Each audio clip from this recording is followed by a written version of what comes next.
Well, hello, creatives, community, and kind folks out there. Welcome to the show. I am your host, DBJ. Welcome to RPG with DBJ. Today we talk all things, well, flight. That's what today's and this week is about. Today and tomorrow, we are talking about tabletop RPG subjects and content, and we are talking about flight. Now, Wednesday, World Building Wednesday, we take whatever subject we're talking about and we expand it out as if the entire setting is based around that particular subject. So we're going to talk about the idea of flying in our tabletop games. And yes, each day we go about an hour and kind of deep dive into it. We talked, Monster Monday and on Discord Tuesday, of course, and brought up lots of permutations both in a fantasy setting and science fiction and lots of modern stuff. So heck yeah. Now, but today, we most definitely are going to talk about probably, if not one, most of your favorite settings where we have ourselves a world that is in the air. How often do we love seeing those images that, on seeing fantasy images of floating islands and cities in the clouds, and I mean, just aerial content itself draws us, much like the ocean does, and having a world in which it rests above us in the clouds is pretty cool. Yep. So, by the way, for those who don't know, this show is simulcast on Discord, Twitch, and YouTube. If you would like to participate in any of those places, especially Discord, go over to Fantasy Grounds College and join Fantasy Grounds College Discord server, and then right on the side, slide down past the classrooms, all the way into the basement and hang out in the boiler room with the rest of us, because that's where the cool kids are at. So, floating islands. Now, of course, we can come up with any number of ideas why there are floating islands in the first place. Whether it's through a cataclysm or the gods or some kind of mistake, arcane mistake, or the impact of something or whatever. But much like a pirate or a sailing setting where there are lots of islands, having floating islands is gotta be pretty cool. And what a great excuse in a world where there are floating islands to travel from place to place. And just simply due to separation, you could make dozens, hundreds, thousands, tens of thousands of floating islands, and each of them having their own particular ecosystems, cultures.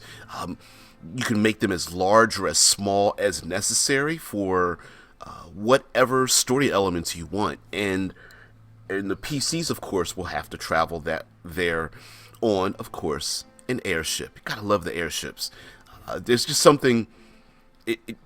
I don't care. For me, I don't care how much of a trope it is to have an airship. There's just something cool about, standing on the deck of this craft. No matter, and of course, you can have them shaped any kind of way. Whether it's like literally has sails on it, or the sails don't just stretch out in height, but in width around the ship, or it's like hot air balloons, or the ships have no sails at all. It doesn't really matter. It's just so cool about that.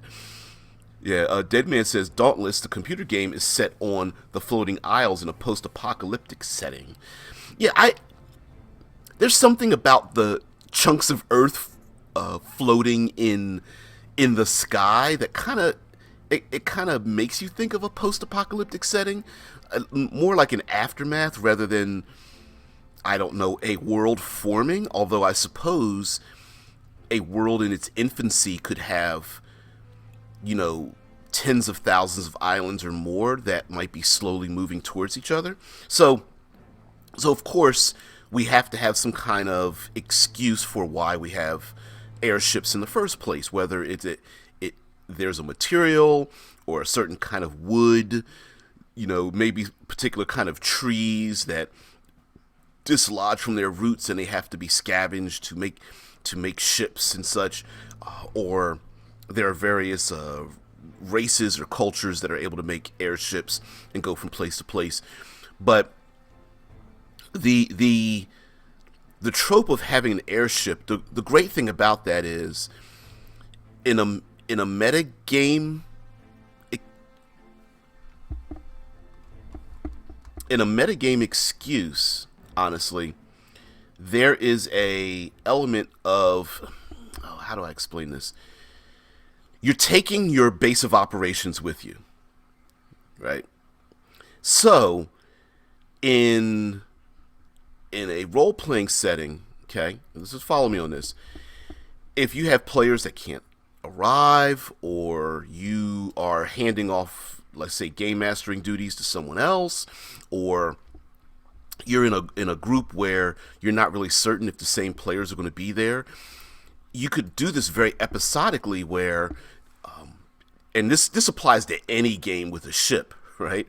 Hey, ship arrives on particular location, have adventure. If you're able to time it right, at the end of adventure, get back on ship. Okay, guys, see you next game. Okay, ship arrives in next destination. And then anybody that gets off the ship, much like a starship, sailing vessel, or whatever, those are the people that get to participate. You'd have to specifically time it so that, the end of the game literally is everyone possibly or not possibly getting back on the ship to go off and do the thing, much like a Monster of the Week kind of idea. But it's a great way to insert another person. Hey, the red shirt's coming with you, great. Or the captain's just deciding to take leave with the rest of you guys, great. Yep. Now, in a world where we will have to decide whether there are floating islands and a continent below, or it's just open space. I'm thinking open space. Just literally fall off the edge of a floating island and you fall into nothingness. Or rumor has it that there is nothingness, but maybe there is something down there and very few people know what it is. Now, a lot of times when it comes to yeah, Charlie Squared says, it limits the time spent figuring out where everyone's character is. Of course, that's any excuse we can have as a game master, any excuse we have as players to insert new characters. Somebody's character dies. You know what? I kind of wanted to play a different person. The cook is going to join you guys, and the cook's like, you've been our cook for so long, or whatever. Yeah, as long as you have staff or mercenaries or crew members, or you're picking up passengers. Let's remember that the Serenity in the Firefly show was a spaceship picking up passengers to take them somewhere, and then hilarity ensues, right? So always a perfect excuse for that kind of thing. And if you build it into the game itself, we're smugglers or black marketeers or something, or we free people that have been enslaved and we take them from one place to another, or for the right price we'll take you to this other distant island. Then yeah. Now we talked about like various environmental hazards, we talked about different things, but I think for our world we can come up with a number of like cultures or ways that people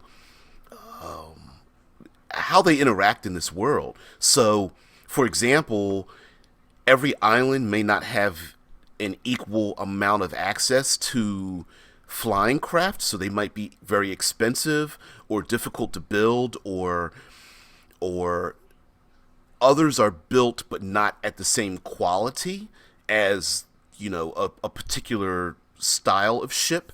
So maybe there's an island that is kind of the nexus of various cultures where everyone knows you want the best ship or get repairs or fuel or I don't know, maybe there's a gemstone that allows it to fly or whatever the case may be. There might be some place that's like a nexus. It's where the cultures, the major nations in this floating world come together and exchange goods and services. Now, depending on how small the islands are, there's going to have to be a lot of trade. So warfare may not be a big thing because once war breaks out, you're going to have you still have black marketeers crossing borders and such, but and yeah, Dead Man says the D&D Greyhawk setting had gas giants called Adil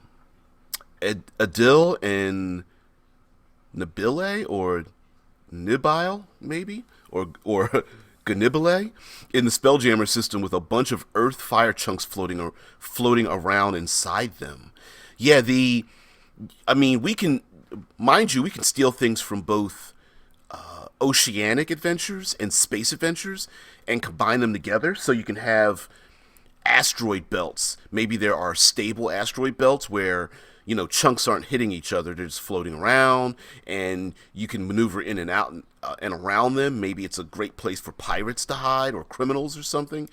You could have the proverbial classic asteroid field that keeps moving, so all the rocks are it's difficult to maneuver around them because they're moving so bad. They could be orbiting an island. Maybe an island is the result of a different parts of a cataclysm, so maybe there's no life, but there's just like this something the size of a major nation is just spinning and tumbling in the air with chunks almost like Saturn's rings around it, and people try to go to this place to gather supplies or minerals or something of that nature. Yeah. Charlie says it's like a dungeon constraining during the adventure. If you're walking through a dungeon, when a fight breaks out, it's easy to say where everyone is, unlike an irregular environment like the woods. Yeah, exactly. I mean, first of all, if you're on a ship, you only have so many places to go, right? And how cool would it be for the wizard to be up in the crow's nest or someone to be down in the hold or whatever, if you're talking like a relatively classically shaped ship with an open deck or something. And if you go to an island, depending on how small it is, yet again, it is a constraining factor. And I love constraints, even though adding constraints to a world may seem like a limitation, it forces creativity, right?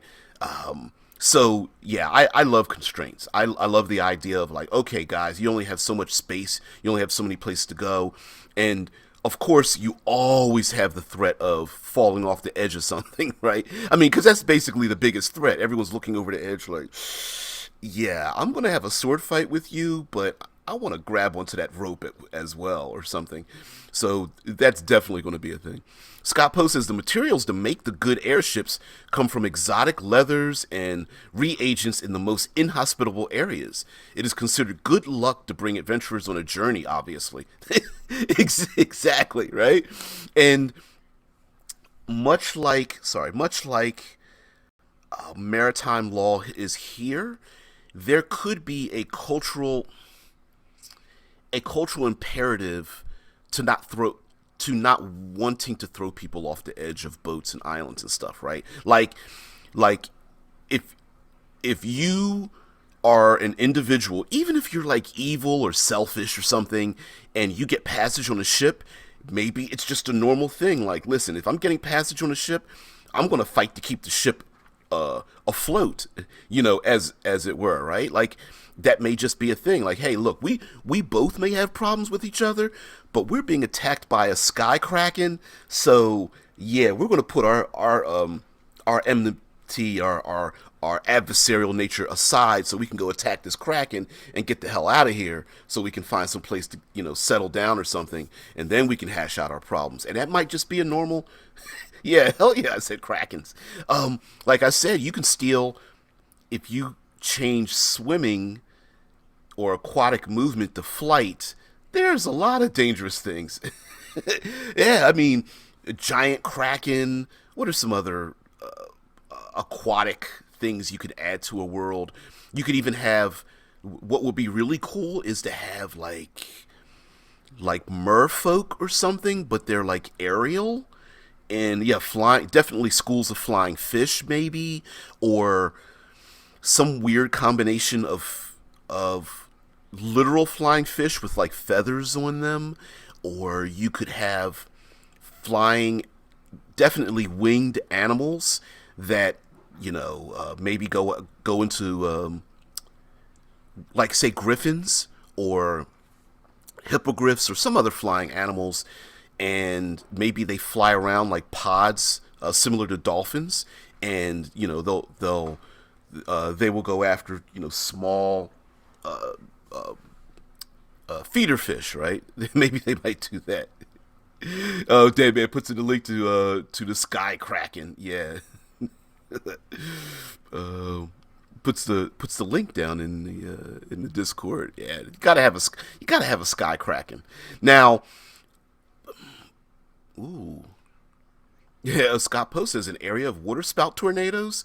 Oh yeah. Now be careful because I kind of want to hold that off for tomorrow, because that's my thing. The environment is sure as hell is my thing, but yeah, waterspout tornadoes and high winds, or navigating your ship as you're literally about to enter into a storm. And remember, unlike being on the ground where you look up in the sky and you see a storm, this is more like flying an aircraft through a storm. So that would be a thing. Maybe some of these islands, maybe there's a combination of islands that do not move and other islands that move in a kind of a weird orbit, around or above or below other islands. So maybe there are times when traffic or economics or trade or something needs to be done before the island moves through these various tornadoes, hurricanes. I don't know what you would call them. These violent aerostorms, and you have to batten down the hatches, or maybe everyone's like, listen, we all got together, we're exchanging things, but we got to get the hell out of here because this island's about to move into that storm, and everyone's trying to make a run for it. Maybe a criminal escapes imprisonment or something, or an assassination happens hours before the storm hits on purpose because everyone's trying to batten down the hatches and the PCs are stuck, or someone cuts the ropes and the lashes on the PC's ship to have it go tumbling away, and you're not able to get to it until the storm passes by, and so the PCs have to do something. Yeah. Oh, I didn't click the link. Dead Man's Link to Sky Kraken. It's a type of beer. I did not know that. Makes sense, though. Tesla Ranger says, a gnome on a homemade hang glider frantically trying to work out how to get down. You gotta have some ornithopters, little pedal-powered ornithopters, little Da Vinci creations and stuff, people trying to flap their wings and everything. Yeah, it'd be kind of cool. You could even, like, if you want to be real typical but cool, like the dwarves might have steam-powered, like iron and brass and copper steam-powered ships, while the elves have these what seemingly thin but artistically shaped with lots of filigree on the ends of these long, almost butterfly-like ships, whereas the gnomes might have the might have the flapping wings, pedal-powered ships or something. Like you could have all kinds of like strangeness. Now, as far as falling, a common enough spell in Dungeons and Dragons is Featherfall, right? It's like, oh, I'm going to use Featherfall, and I'm just going to land gently on the ground. But taking that and expanding on it, reskinning it, or giving it some narrative flavor, maybe it is a normal thing in this world where people have glider wings or something. Give some forward motion to the idea of falling. With Featherfall, and you're kind of done, right? Maybe there's a skill check or something involved in it. So, you know, makeshift parachutes, glider wings, cloaks, some kind of weird cloaks or something. In Aerial Reaches, the cinematic environment book that I wrote, I added in something called fall halter cloaks. Uh, stands for falling and halting in the fall. But anyway, fall halter cloaks, you need a skill check, like an acrobatic skill check, to basically operate the feather fall, which is automatic and such. And you could even have lots of stories or songs or poems or legends about what happens to things that fall below a certain cloud level. So instead of everything being on the same plane, you could have various islands. You could have a depth to the world as opposed to a level plane in the world. So maybe one island underneath another island never gets any sunlight, and it's nothing but like darkness, and maybe evil things live there. Hell, you could completely get rid of, if you don't want to do it, you could get rid of other planes of existence and just have islands where these things live. So instead of the abyss or the nine hells or something, you basically just have an island at one of the darkest depths of the world and such. And if you go down deep enough, that just happens to be where they live. And if you want to, if maybe it's very difficult or nearly impossible to sail there, but there are other magics that allow you or allow those things to come about. And maybe they just fly around, or like Planescape, maybe outer world winged and flying creatures just happen to be a natural part of the world, as opposed to embodying, an existential morality or ethics or something. Like fiends aren't specifically in another world. Maybe fiends and celestials are just, they buy fruits and veggies from the local stall like everybody else, which is another way that could be really cool. And I could imagine like wizard schools. Druids would absolutely dominate in this kind of world. Any kind of weather effects or shape changing to allow them to fly might be really cool. I'm thinking wizard schools.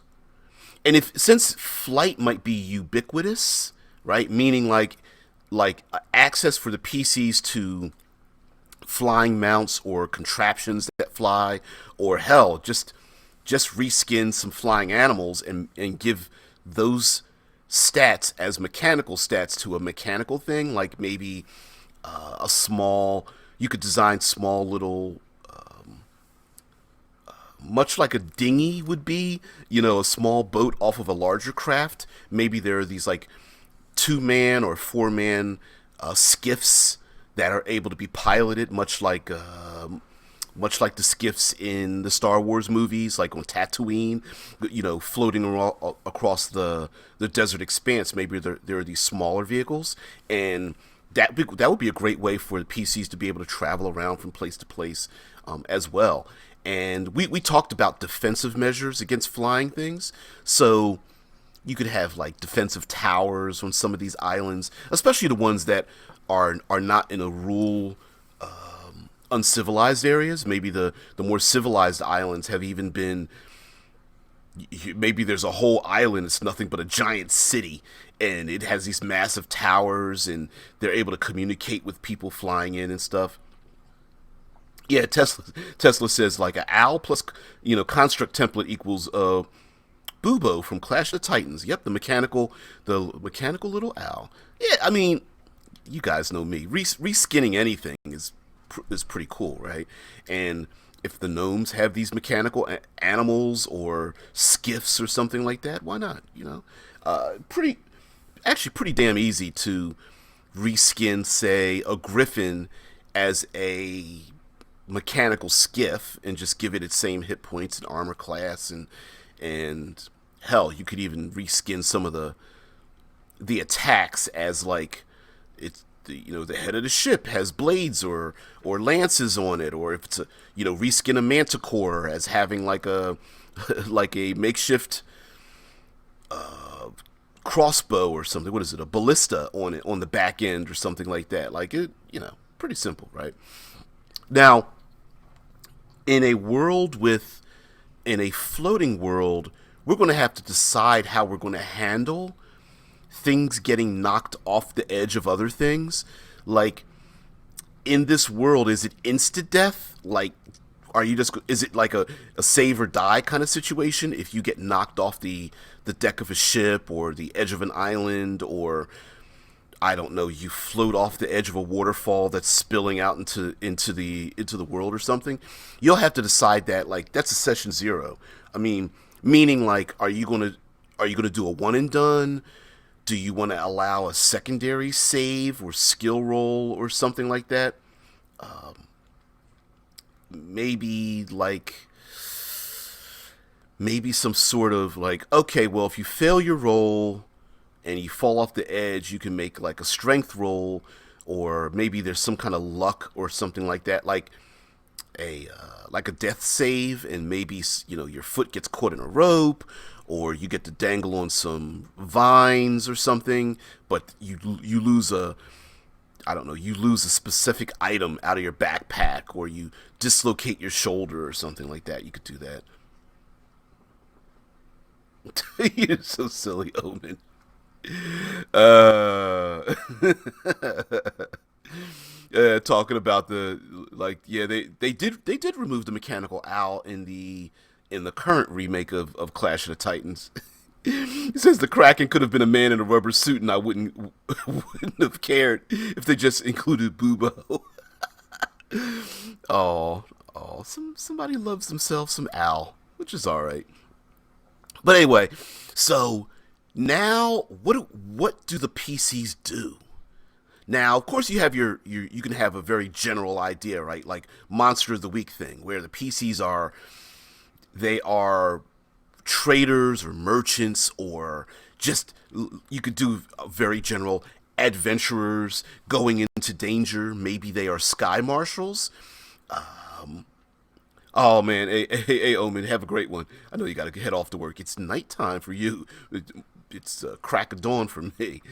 Deadman says modern science. Bubo is the species name of the owl, with bubo being the species and genus of the barn owl. Did not know that. That's I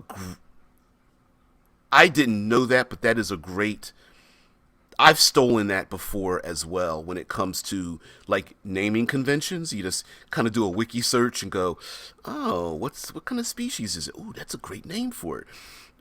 Much like naming dinosaurs, right? Like if you're including dinosaurs into your medieval game, they're probably not going to use the scientific forms for them, but you got to do a little wiki search and figure out what their base, species or genus or what other categories they are. Yep.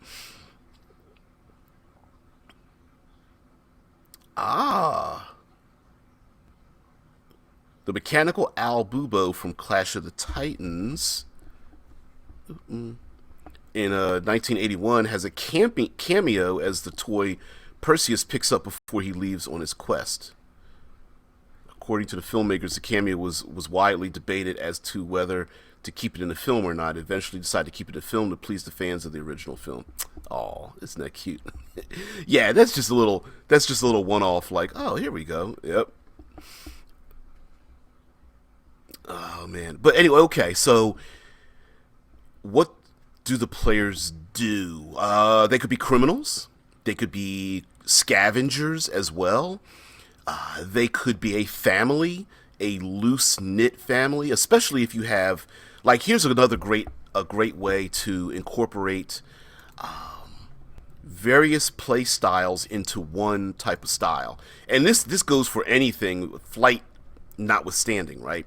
So let's say you have someone that really loves playing in your games, but, they have create a PC-itis. They're always creating another player character or something. Have them create various members of the crew. And Maybe the players, it's not it's not about what the players do. Like maybe they're not together because they are mercenaries or ex-military or merchants or something. Maybe it's because they are like, or they consider themselves to be an extended family, and each member of the cast and crew or the PCs happens to have some kind of connection with someone else, either due to duty or blood relation or something like that. Maybe there's a young noble prince or princess, duchess, khan, whatever, and they had to escape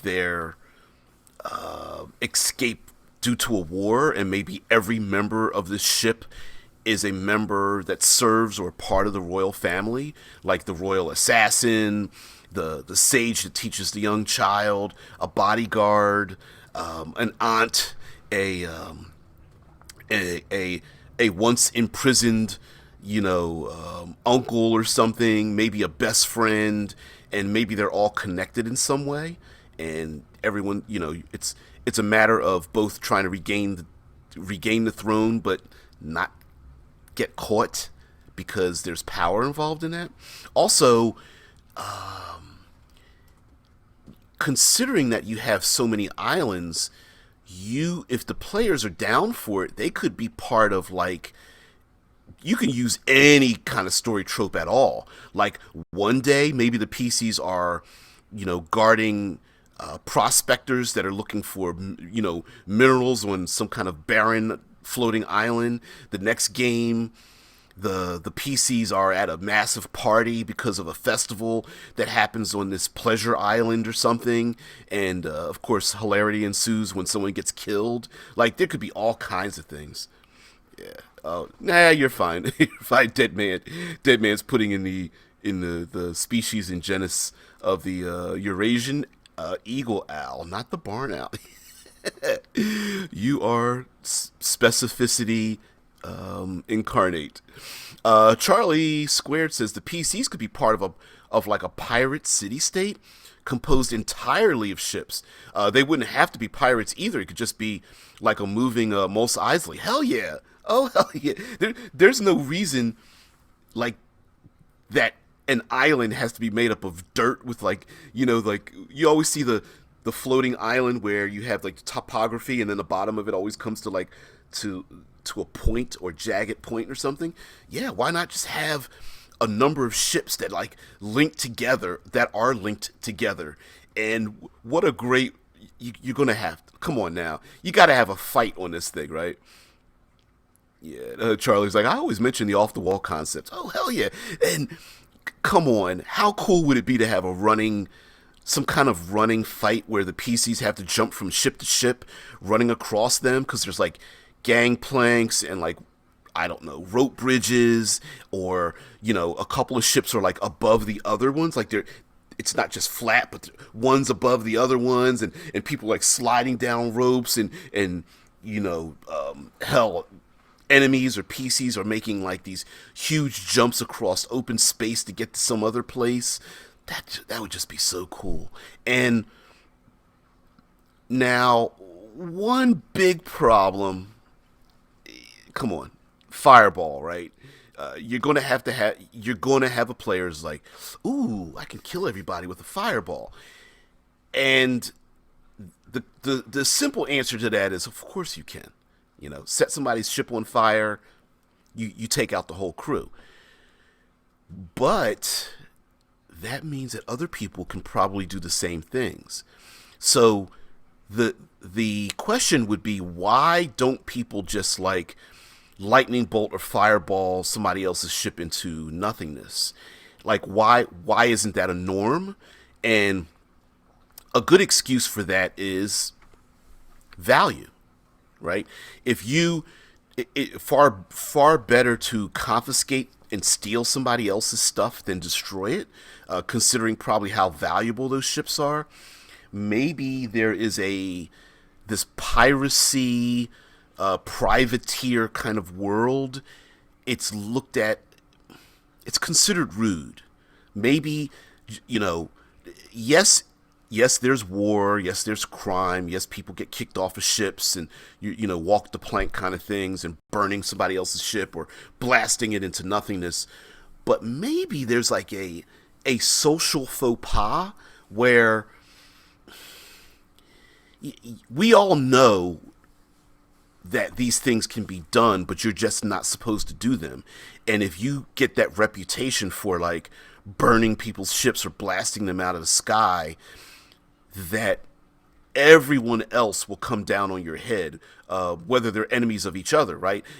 Again, it's the idea of the we might have problems with each other, but that other person, that other PC or whatever, they are the problem in our world. Much like just like any honorable system. You get there might be certain things in this world that are just necessary to do.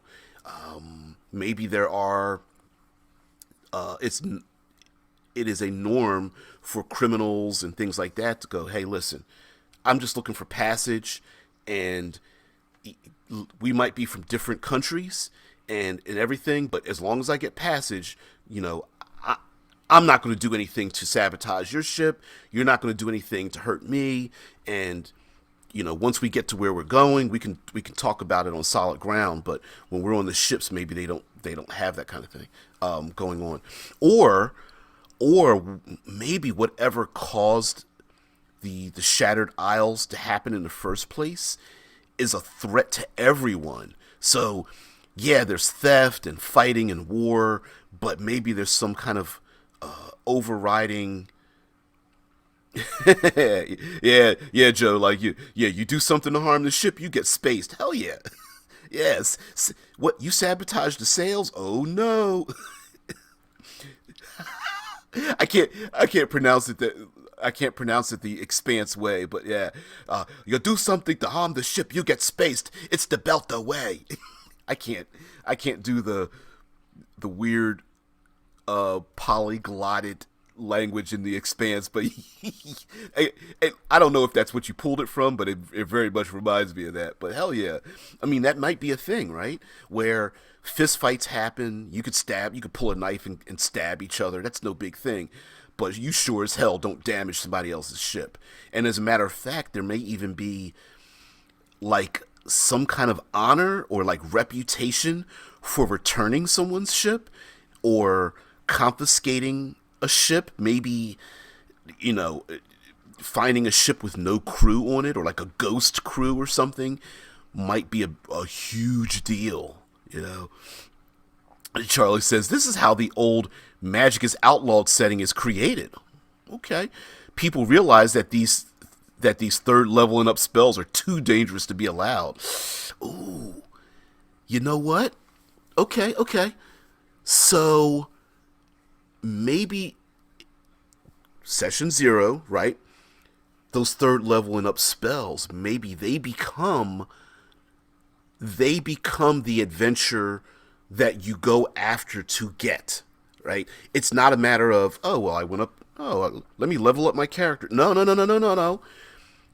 You want to get a fireball spell? You're gonna have to work for it. So I could see taking a Sharpie and going through the spell list. Like, let's see, nope, restricted, nope. Maybe that's a thing. Everyone gets together and it's like, yeah, even burning hands. Like, yeah, no, we're gonna have to get rid of that one. Which, mind you, that's going to change that will change the dynamics of the game quite a bit. If you accept the fact that the game has been play tested, but since you're playing in this kind of world, yeah, that may be a thing. Or counter magics to those types of magics might be ubiquitous as well. Maybe it's just very common thing. The prow of the ship is like the anti-magic shield. The proverbial shields are down to 13% kind of thing, right? Maybe the prow of each ship has like a numerical value. So and this is a metagame thing, like, okay, a ship of the striker class ships have 6 points of anti magic, right? Every time it gets hit with it. Charlie's like the last scroll of Tiny Hut. Guard it with your life.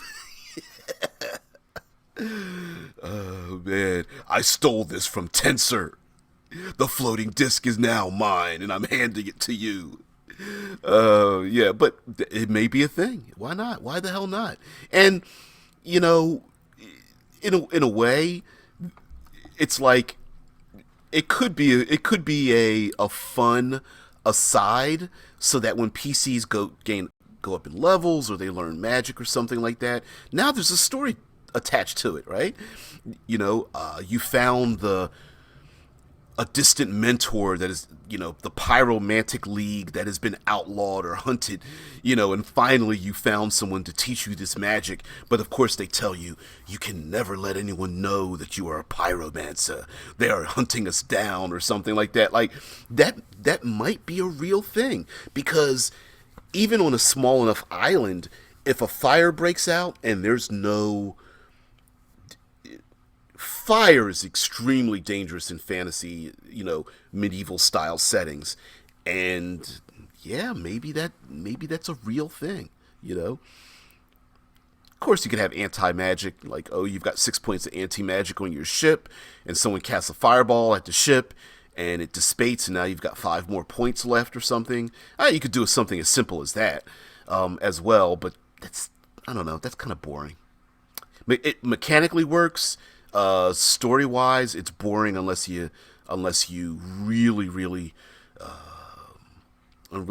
go after it. Maybe there are a class of individuals that are more sorcerer than wizard. Maybe there are classes of people whose only job are to travel with certain types of ships, much like the guild navigators in the Dune series. Maybe the player characters don't pilot their own ship, but they get passage on ships, so you can kind of take that responsibility. Well, no, player characters are going to want their own ship. Never mind, I went down the wrong path with that one. Joe says, in the book, someone got spaced for dealing pixie dust to the work crew. People were showing up stoned and someone got hurt. Ooh, yeah. In the Expanse. And yeah, Deadman says the dealing pixie dust drug was used in season 4 of the show The Expanse as well, which is a thing, right? The getting drunk and getting high on a sailing vessel that floats through the air might not be a real thing. Like that, it not saying that's not a real thing. It's a thing that is a huge faux pas, right? Because everybody needs to be on their toes. Now, when you get to where you're going, maybe they party hard. So it might be a work hard, play hard kind of concept, unless, of course, you have pleasure ships for the rich nobles or rich merchants, where they're more or less cruise ships and going from place to place, especially in the protected lands. And yeah, we don't have to limit ourselves to our standard humanoids. Of course, in this world, the dreaded and hated Ara Kokra would fit in perfectly, but any winged creatures or monsters or something might be the purview of the rich and powerful. So maybe you go to a city that is it doesn't have to be, but it could be very Egyptian, culturally, classically, mythological Egyptian. So you have like sphinxes and flame snakes and I don't know, what do you call phoenixi, phoenixes, jackals and things like that. And maybe the sphinxes are the ones who greet people that come into the city and protect the very rich who live in this location. Druidic shape changing might be a thing that becomes more ubiquitous. Oh yeah, yeah, the Coatls. Oh hell yeah, they could be guardians, or though they are the ones who handle the economics of the city. They're the ones that do all the trading or something. Maybe you go into a city bazaar and you want your palm read or something, your fortune read, and you go behind a curtain and there's a quaddle curled up there like a snake, and surrounded by followers or something like that. Like I could imagine a very eclectic kind of world where you could attach civility to many of the monsters in the world that are normally known as being very monstrous, so that walking down the street or slithering down the street are your coatls and your sphinxi and your minotaurs and ogre oni, your ogre magi and rakshasa and stuff like that. Like maybe they're just part of the world. They're just another. They're powerful, but they wheel and deal. The old hag that lives on her own island, that's chained to got these massive chains or something like that, going to her to wheel and deal with some potions and whatnot. Some concoctions is just no big thing. And yes, you can, if you really don't want to it feels funny breaking the alignment in your world. Maybe you're someone who's like, no, I think they're chaotic evil. That may be true, but if they're smart, they know not to bite the hand that feeds them. So maybe like goblins are more or less like disorganized union workers rather than than murderous. Much like in Eberron, the city of Sharn, like they're like the goblins are hard workers as long as you can get a taskmaster to get them to work. But more or less all they do is they're looking for every excuse to get off work, to get drunk and play games and get in fights with each other to go back to work the next day. Yeah, Scott Post says sand golems. You can keep them in the sandbags on ships and drop living bombs on enemies. Oh, I like that. I like that a lot. Hell, you could seed an area. So like, imagine dropping like sandbags or barrels of these things onto other ships. You could do the same with like plant-based creatures or oozes, or I don't know, things trapped in glass or amber or bottles or something, and when you throw them, they pop open. Yeah, I like that. I like that a lot. Tesla says in Farscape, Pilot was symbiotically attached to Moya, an organic starship.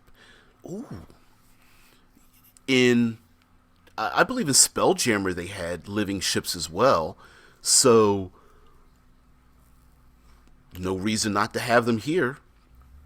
The classic flying whale, like flying blue whale or whatever the case might, whatever kind of whale it is, there could be living ships that are born and raised and bred, and just finding one of these small pods is not a matter of domesticating them, although that could be a thing, but maybe it's more a psychic connection of sorts.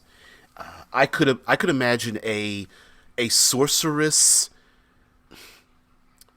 a warlock or sorcerer in this world might not be a warlock might not be a mentor patron kind of thing, but maybe a warlock is just basically someone who is psychically attached to a living ship. Like that is maybe they're one and the same. So on one hand, they are at the mercy of the living ship, meaning that they're doing things to keep the living ship alive, and maybe it's young ones or something, but at the same time, they're able to draw upon the psychic connection with the ship. So when they're away from the ship, they're taking with them a portion of the power of these living craft or something like that. That sounds perfectly good to me. Hell, Deadman says the Spelljammer was an organic ship that birthed many smaller ships called small jammers when a new captain was crowned. Yeah, sounds perfect to me. I mean, why not? Why not have something like that? And hell, you could even like you if since we're going down the ship realm, why not just have everything attached to the ship? Like a wizard doesn't have, maybe in this world wizards don't have spell books. Maybe the spells are written into and around the ship itself. So it's not a matter of I'm going to read my spell book and study some more. Maybe it's more meditative when they come back on the ship, and every time the ship gets a new benefit that is equal to gaining a new level for the class itself. So yeah, why not? Why not have something like that? Hell, you could even go so far as to reskin things like okay, fighters have martial archetypes or something, right?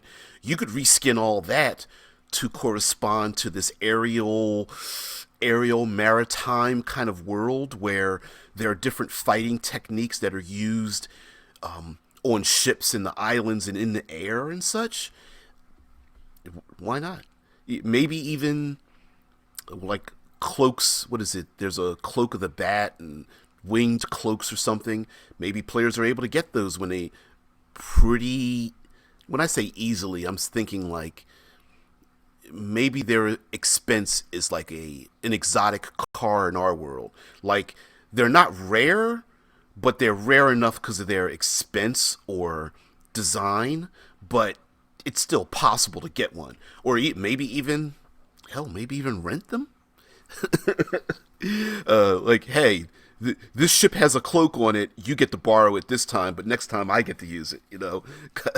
Or a paladin's order is one in which eventually you move up from giant eagle or griffin to getting your own wings or something like that. And you could even have different types of paladins orders, whether they are bird wings, butterfly wings, I don't know, parrot wings, insectoid wings. Definitely, oh man, you gotta have a flying hive. You gotta have a flying insect hive, or a flying hive of not just insects, but people who are symbiotically related to the hive.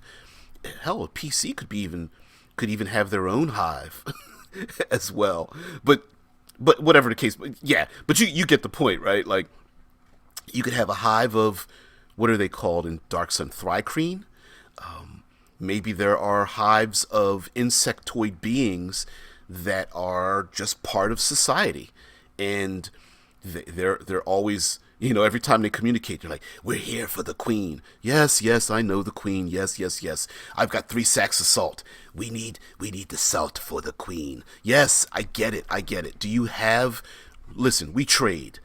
We bring with us what you call honeycomb. Honey, yes, yes. Came out of our own rear ends, yes. Listen, don't tell me where it came from. Give me the honey, here's your salt. We take it back to the queen. Yes, I know the queen. Please leave. Like that. But anyway, I mean, that could, hell, you could even, if you really want to stretch it, honeycomb gold. Yeah, yeah, yeah. Oh man, cereal. but I mean, hell, you could have a hive, an entire island nation could be a literal dungeon that is nothing but an old insect hive, and maybe that's where the PCs have to go adventuring, or someone's been captured by the queen, and you could here we go again. I love reskinning, reflavoring, reusing.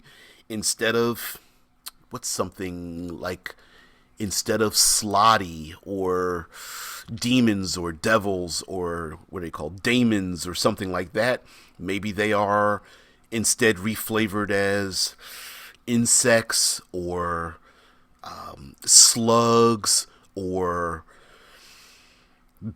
bats or some other aerial or aquatic styled creature in your world. So, it's not Orcus that is the queen, but an insectoid being that has ants that are attached like ants. Hell, Modrons would fit into this world. Modrons, the ones that live in the lawful neutral world, that would fit. Especially even maybe there's a section off in the world where there are gears and clockwork that spin. So instead of traveling from this, hell, I'm mixing too many tropes here. Spelljammer plus Planescape or something. But yeah, instead of traveling from dimension to dimension, maybe you just, hey, let's go to the gear forged world or something. Okay, and it's nothing but a big giant clockwork, it could be a flat plane, like a very advanced watch, or it could be three-dimensional with gears at angles to each other, ticking along, but each gear is its own little island and such, much like it already is in Planescape. I could see something like that, or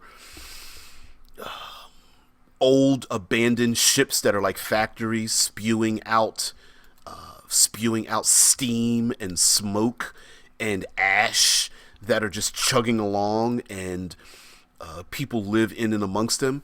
By the way, thank you, Deadman,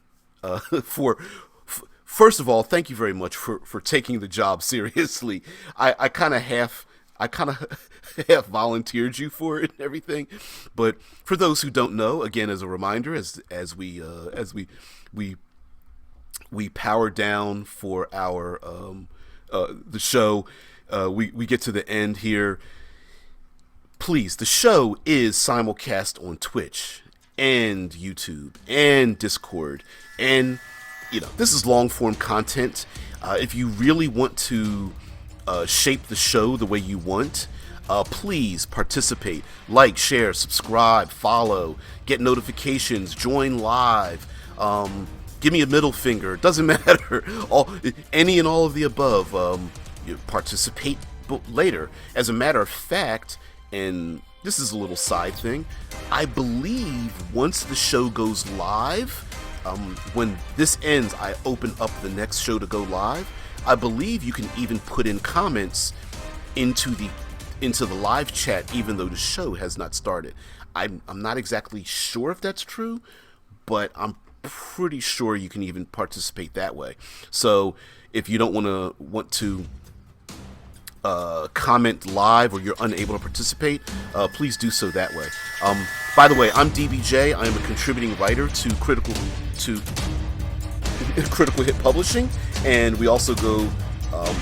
You can join the Discord here at Fantasy Grounds College as well. So, guys, thank you very much for participating. I really appreciate the love and attention and everything that you guys give to this. This is World Building Wednesday. Tomorrow is Third Pillar Thursday. Third Pillar Thursday, Third Pillar of Exploration. So, guys, everyone have a great day, and thank you very much.